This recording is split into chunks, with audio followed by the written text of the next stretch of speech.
Segala puji bagi Allah yang telah memudahkan kita melangkahkan kaki masuk ke dalam masjid Allah Subhanahu wa taala untuk sama-sama menunaikan ibadah salat Jumat.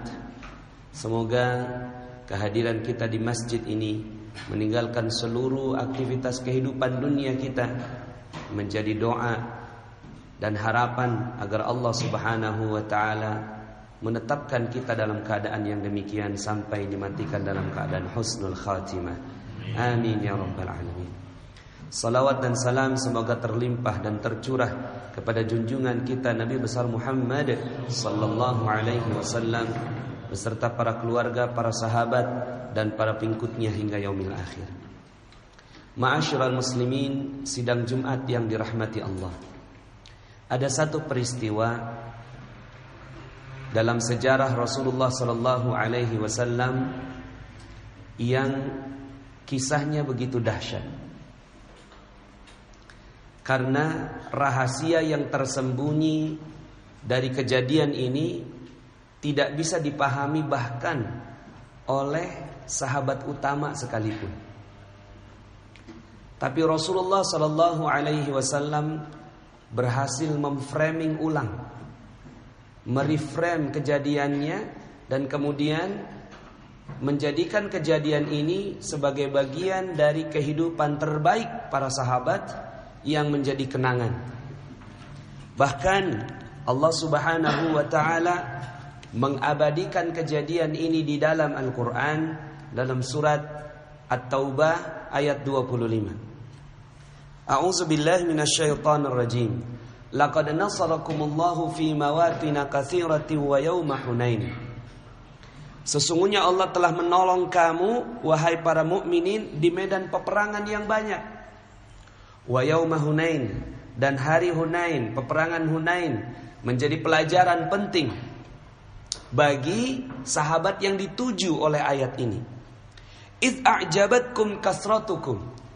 Ingatlah ketika jumlah yang banyak telah menjadikan kamu ujub, telah menjadikan kamu bangga diri, telah menjadikan kamu congkak karena banyaknya jumlah yang hadir pada saat peperangan itu. Maka falam tughni ankum syai'ah. Jumlah yang banyak itu sedikit pun tidak memberikan manfaat bagimu. Wa dhaqat 'alaikumul ardu bima rahubat tsumma wallaitum mudbirin.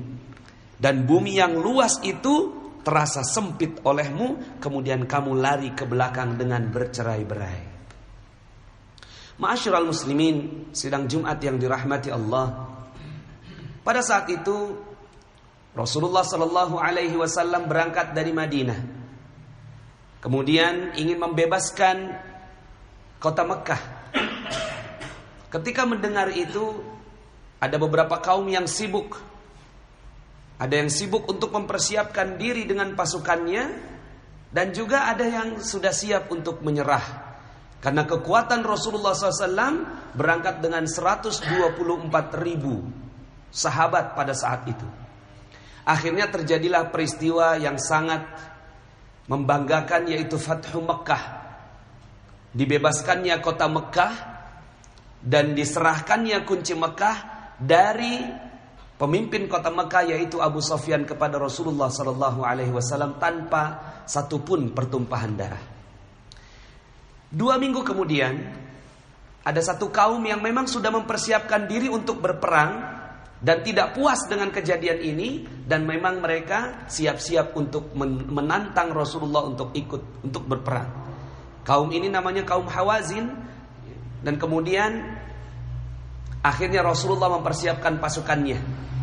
Terkumpullah 10.000 sahabat dari Madinah dan 2.000 sahabat dari kota Mekah yang baru masuk Islam. Kemudian melawan musuh yang jumlahnya 20.000 orang. 20.000 musuhnya, 12.000 Rasulullah SAW. Lalu kemudian akhirnya mereka berangkat 12.000 ini menuju ke tempat peperangan yang dituju. Namun di lembah Hunain mereka disergap oleh musuh. Akhirnya bercerai-berai, mundur ke belakang. Sampai kemudian akhirnya pemimpin pada saat itu, pemimpin Quraisy pada saat itu yang juga sudah masuk Islam, Abu Sufyan mengatakan, kalau kayak begini kita akan kalah dan kita akan mundur ke belakang. Dan akhirnya beliau juga mundur ke belakang. Kemudian Ali bin Abi Thalib radhiyallahu anhu ditugaskan oleh Rasulullah SAW mengorganisasikan sekumpul para sahabat yang masih tersisa. Lalu kemudian mengatakan dan meminta kepada Rasulullah agar menyemangati mereka. Dan kembalilah ini dalam sebuah riwayat yang ikut dalam peperangan terakhir jumlahnya kurang lebih 3.000 orang. Jadi yang kabur itu ada kurang lebihnya 9.000 pasukan. 9.000 pasukan ini kabur. Lalu kemudian akhirnya Rasulullah 3.000 melawan 20.000 dan memenangkanlah peperangan pada saat itu. Masyarul muslimin, akhirnya peperangan dimenangkan oleh Rasulullah sallallahu alaihi wasallam. Jadi 2 babak. Babak yang pertama kalah, babak yang kedua menang. Dan ketika menang itu, maka Rasulullah mengambil semua harta rampasan perang. Ada 6.000 tawanan dan 40.000 ekor unta, 24.000 domba, ya, dan berbagai macam emas, perak dan seterusnya. Kenapa? Karena pada saat perang itu seluruhnya dibawa, anaknya dibawa, istrinya dibawa, ya, semua harta benda dibawa. Sampai kemudian tibalah masa berbagi. Tibalah masa berbagi, membagi-bagikan harta rampasan perang. Logika manusia berpikir bahwa 3.000 yang menolong Rasulullah di akhir ini yang paling pantas untuk mendapatkan harta rampasan perang. Tapi ternyata kejadiannya berbalik. Rasulullah memberikan harta rampasan perang ini kepada yang 9.000 yang kabur. Dan sebagian dari tawanan itu masuk Islam, sehingga akhirnya mereka dapat harta rampasan perang. Tapi apa yang terjadi? Yang 3.000 ini sebagian diberikan, sebagian tidak diberikan. Dalam riwayat disebutkan yang tidak diberikan kurang lebih 300 orang. Tidak diberikan 1 sen pun, tidak berikan 1 hewan pun. Padahal Abu Sufyan yang kabur, Abu Sufyan yang melarikan diri, datang kepada Rasulullah, "Ya Rasulullah, aku minta bagian harta rampasan aku." Diberikan oleh Rasulullah 100 ekor unta. Apa kata Abu Sufyan? "Kurang ya Rasul. Anakku belum dapat dikasih 100 ekor unta. Kurang ya Rasul." Diberikan lagi 100 ekor unta. 300 ekor unta diberikan kepada Abu Sufyan. Kenapa Rasulullah berikan 100 ekor unta? Karena 100 ekor unta ini adalah harga kepalanya Rasulullah ketika diusir dari Mekah. Sesiapa orang bisa membunuh Nabi, maka akan diberikan 100 ekor unta. Maka ketika Abu Sufyan datang dikasih 100 ekor unta. Tapi kurang ternyata. Masyarul muslimin, akhirnya singkat cerita, ini 300 orang tidak mengerti logika berfikirnya Rasulullah sallallahu alaihi wasallam. Akhirnya mereka mulai membicarakan Rasulullah. Mereka mulai curiga dengan Rasulullah. Lalu kemudian mereka hanya menyendiri. Saat pembagian harta rampasan perang itu terjadi, mereka menyendiri agak jauh. Kemudian Rasulullah melihat mereka dan mengumpulkan di satu tempat. Yang sekarang ini tempat ini menjadi Masjid Ji'ronah namanya. Jadi kalau kita berangkat umroh, kemudian jamaah biasanya diantarkan, kemudian mengambil kembali mikot, itu ke Masjid Ji'ronah. Masjid itulah tempat dikumpulkan 300 sahabat ini. 300 sahabat ini dikumpulkan tanpa uang 1 sen pun dikasih oleh Rasulullah SAW. Sementara mereka melihat orang di luar sana sedang gegap gempita mengambil harta bagian. Kemudian Rasulullah sallallahu alaihi wasallam berkhutbah dengan khutbah yang tidak akan pernah sedikit pun dilupakan oleh para sahabat pada saat itu. Apa khutbah Rasulullah? Kurang lebih bunyinya, Rasulullah bertanya kepada mereka, "Wahai sahabatku, sekarang saatnya berbagi. Dan aku faham kalian ingin bilangkan bahwa kalian tidak mendapatkan bagian, padahal kalian yang paling pantas mendapatkannya. Betul kan? Itu yang ada dalam pikiran kalian." Mendapatkan pertanyaan seperti ini, para sahabat tidak bisa menjawab. Hanya tertunduk malu di depan Rasulullah sallallahu alaihi wasallam, karena memang itu yang dibicarakan sesama mereka. Kalian ingin mengatakan bahwa aku dulu terusir dari Mekah dan kemudian kalianlah yang menolong diriku, karena memang 300 ini kebanyakannya orang Madinah, sahabat utama Madinah. Kalian ingin bilang kan bahwa saya seperti orang yang tidak memiliki balas budi kepada kalian. Sahabat semuanya, bahkan ada sebagian yang menangis karena merasa bahwa Rasulullah Sallallahu Alaihi Wasallam seperti menusuk jantung mereka. Kemudian kalian akan bilang kan bahwa kalian yang lebih pantas untuk mendapatkan harta rampasan perang ini karena kalian yang berperang sampai akhir. Begitu kan kalian yang ingin kalian katakan kepadaku? Semuanya terdiam. Lalu kemudian Rasulullah SAW memframe ini dengan indah, memframe kejadian ini dengan indah, sesuatu yang tidak bisa diterima di logika. Tapi kemudian akhirnya para sahabat pulang dengan bahagia. Apa kata Rasulullah Sallallahu Alaihi Wasallam? Sungguh wahai para sahabatku, Muhammad tidak pernah mengingkari janjinya. Yang aku ajak kalian bukanlah untuk mendapatkan harta dunia. Aku ingin mengajak kalian kepada syurga. Aku ingin mengajak kalian kepada keridhaan Allah Subhanahu wa taala.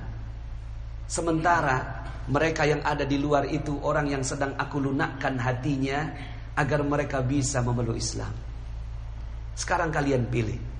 Apakah kalian ingin kembali kepada zaman kalian, ingin berebut harta dunia dan sampah-sampah dunia itu, ataukah kalian akan tetap berada dalam kenikmatan iman seperti ini, yang aku akan tetap bersama dengan kalian menemani sampai ke Madinah, juga sampai ke surga Allah Subhanahu wa taala.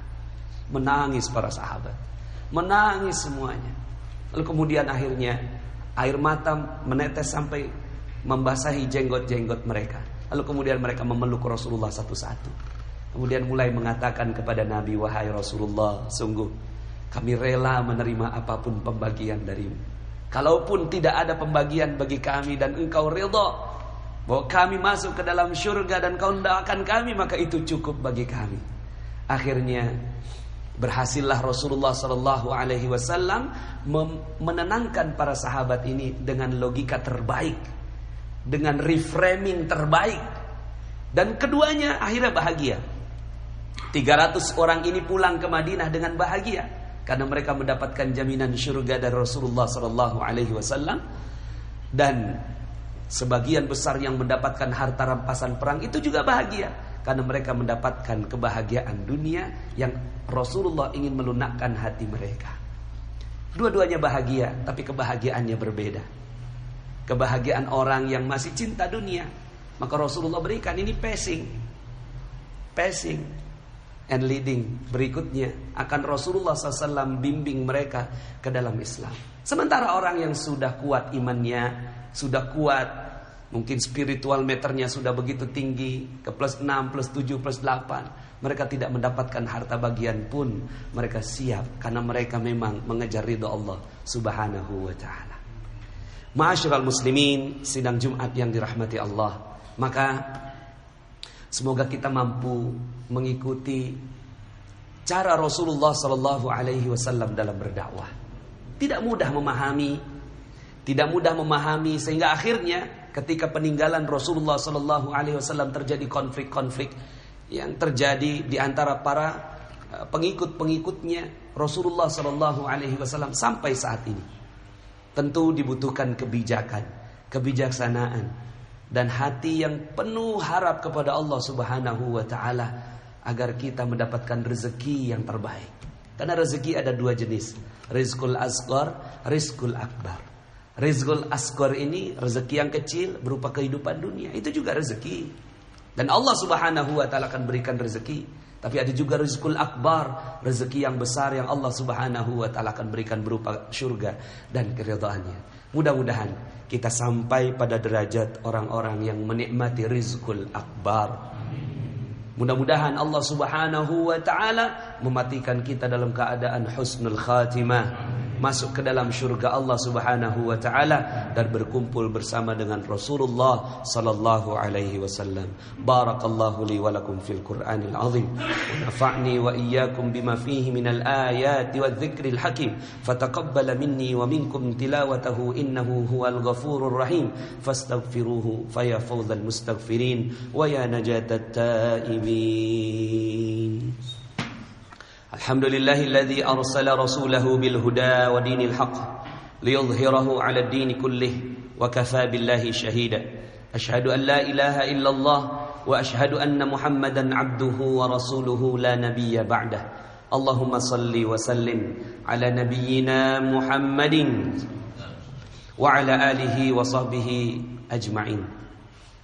Qala Allah ta'ala في القرآن الكريم أعوذ بالله من الشيطان الرجيم بسم الله الرحمن الرحيم إن الله وملائكته يصلون على النبي يا أيها الذين آمنوا صلوا عليه وسلموا تسليما اللهم صل على سيدنا محمد وعلى آل سيدنا محمد كما صليت على سيدنا إبراهيم وعلى آل سيدنا إبراهيم وبارك على سيدنا محمد وعلى آل سيدنا محمد كما باركت على سيدنا إبراهيم وعلى آل سيدنا إبراهيم في العالمين إنك حميد مجيد اللهم اغفر للمسلمين والمسلمات والمؤمنين والمؤمنات الأحياء منهم والأموات إنك سميع قريب مجيب الدعوات ويا قاضي الحاجات ويا كافي المحمد اللهم يا فارج الهم ويا كاشف الغم ويا مجيب دعوة المضطرين رحمن الدنيا والآخرة